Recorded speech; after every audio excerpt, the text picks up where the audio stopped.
Hey guys, in this video we're going to take a look at how you can turn on or turn off sounds and badges for journaling suggestion notifications on the iPhone 15 series.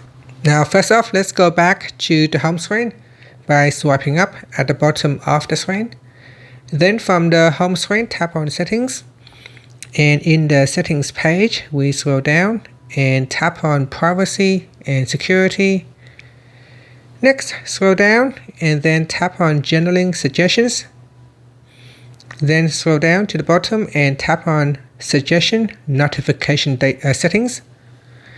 Then scroll down, and in here you can tap on the sounds toggle button to turn off notification sounds to switch it on.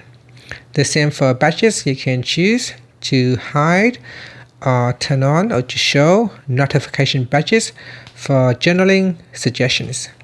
After that, you can swipe up to go back to the home screen. Thank you for watching this video. Please like and subscribe to my channel for more videos.